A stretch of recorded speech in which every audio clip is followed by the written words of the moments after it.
What's up, YouTube? Welcome to another video. Today's July 15th, 2025. And man, gold and silver especially, man, it's just been on a tear. It's breaking out. Gold is holding steady. And yeah, there's lots of news. So let's dig in and talk about it. First, disclaimer, I'm not a financial advisor. Do your own research, get a financial advisor before doing anything like buying gold or silver or following any of the strategies I discuss on the channel. Is just for entertainment purposes only.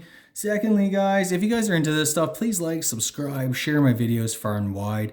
Also, check out my website, My Road to Wealth and Freedom. Link is down below in the description.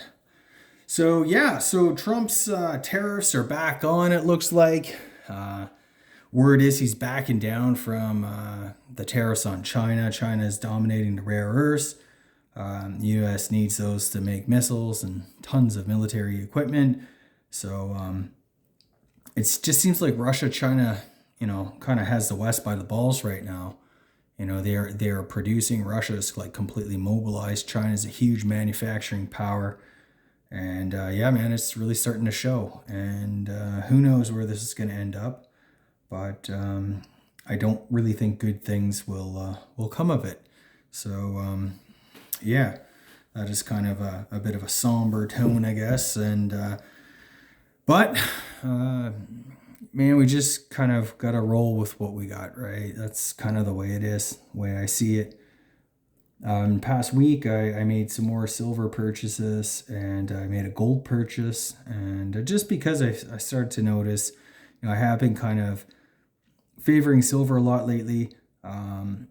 Not so much gold, and I just decided to pick up. I got a really cool quarter ounce bar. I'll show you guys once I get it. And as you guys know, I've been sort of on a tear picking up these old vintage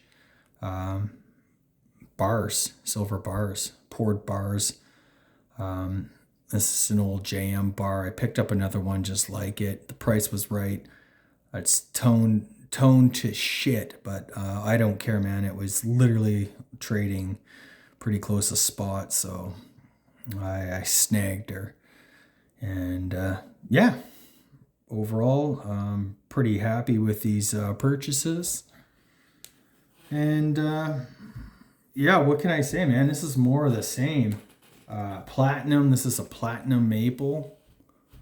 It's really been on a tear.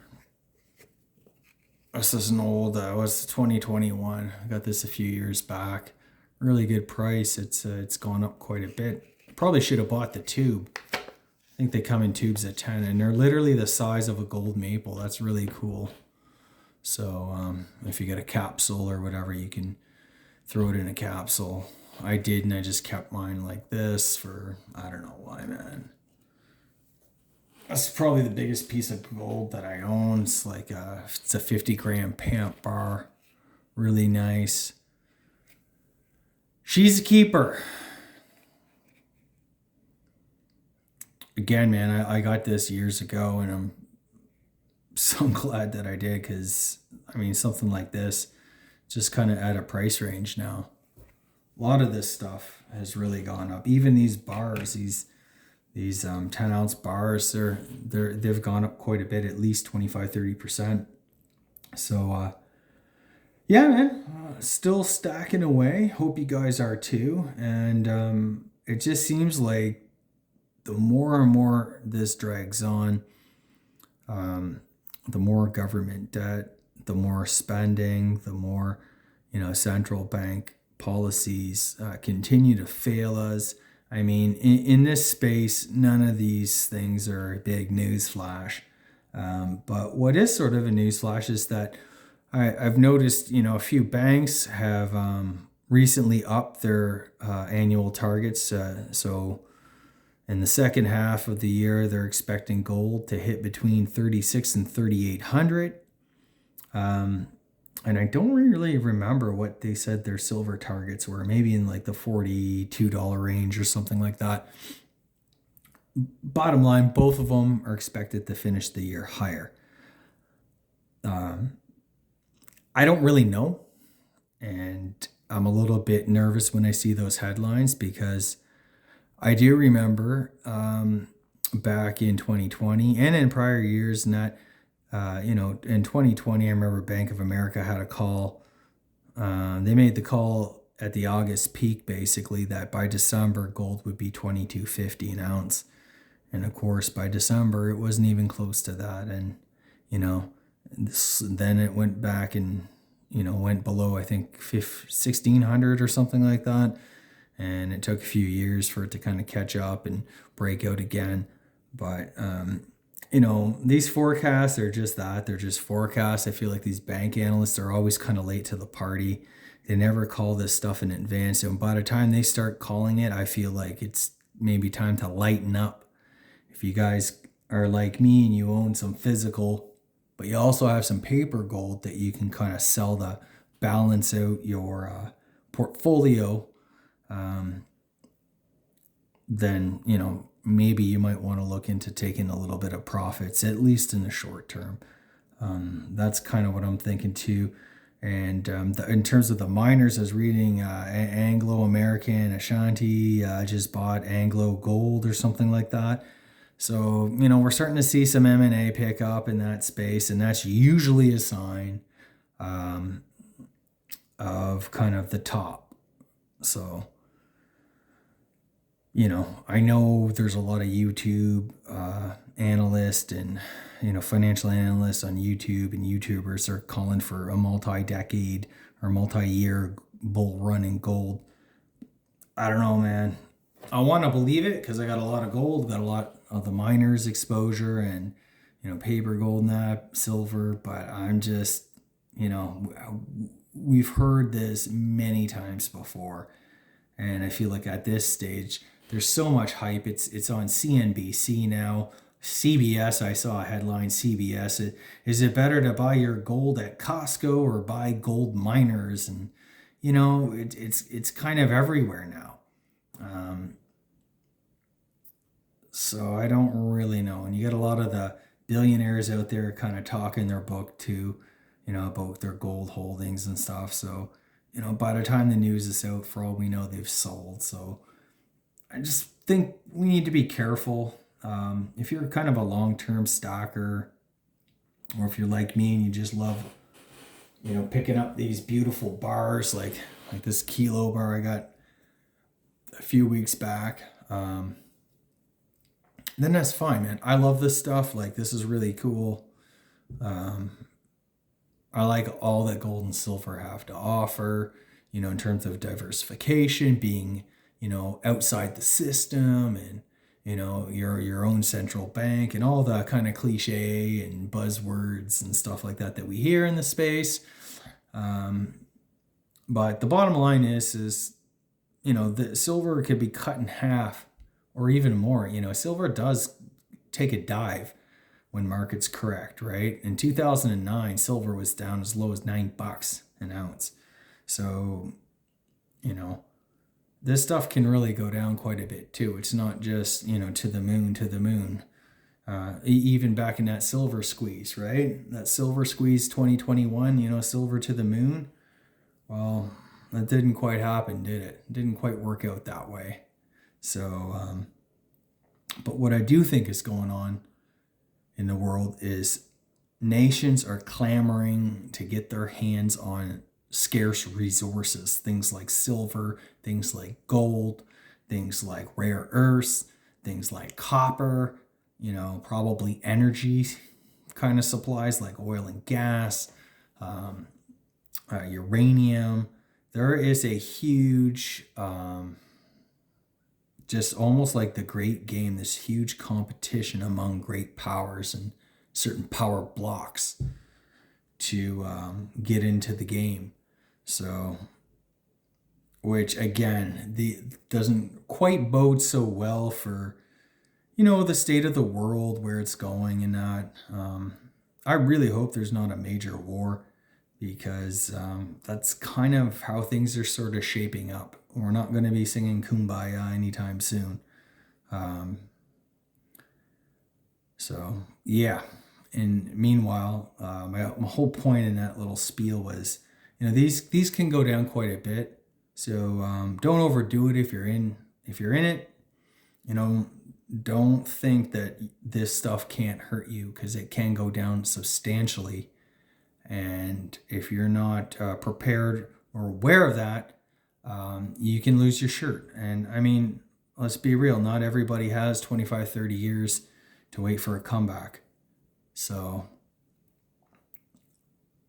my approach has always been basically to be diversified. I have, cash getting, 4.5%, 5%. It's not a sexy trade or anything like that, but it's kind of your sleep at night. You got physical gold and silver. That helps me sleep at night. I got, some decent equity investments. But I feel like on a whole, I'm just kind of well diversified and protected. I don't carry any personal debt, no mortgage debt. And that's, I think, all we can really do right now.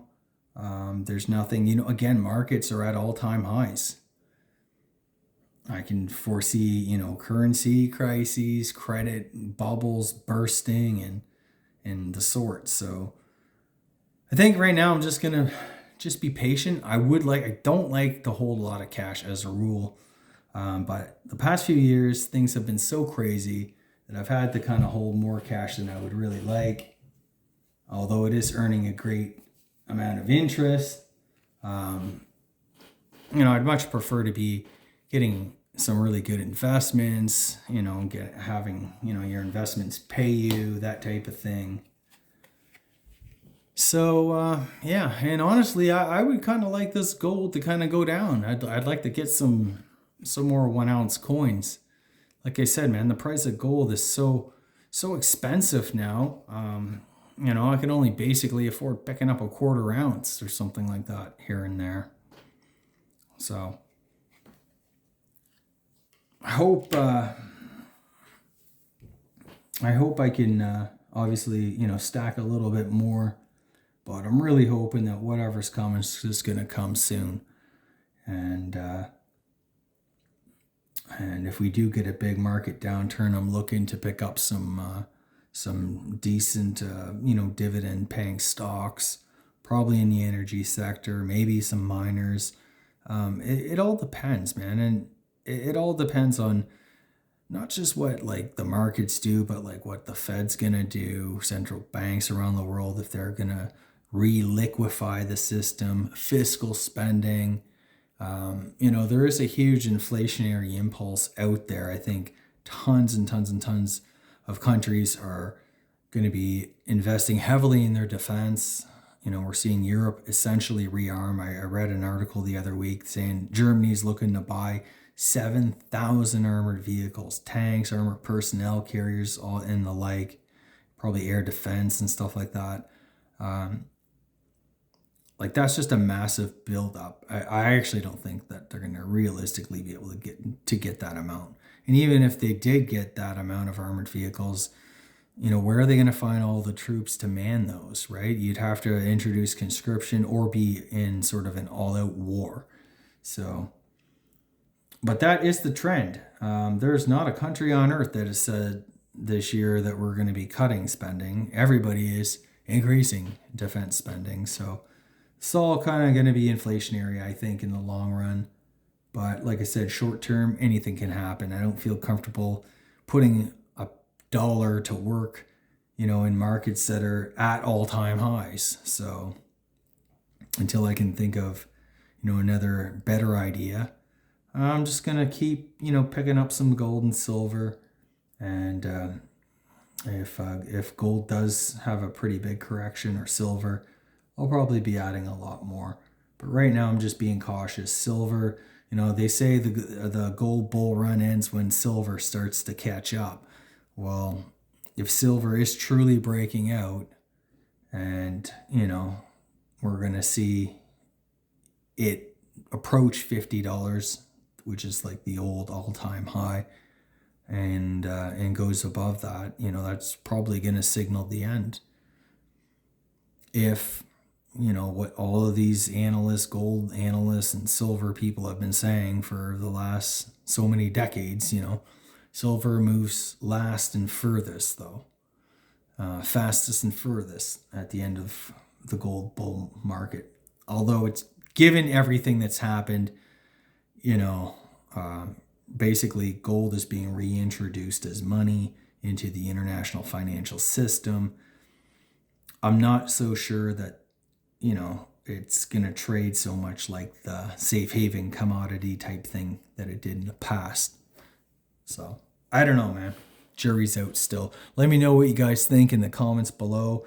Once again, thank you guys so much for your support, for watching, for liking and subscribing and sharing. We'll talk to you later. Cheers.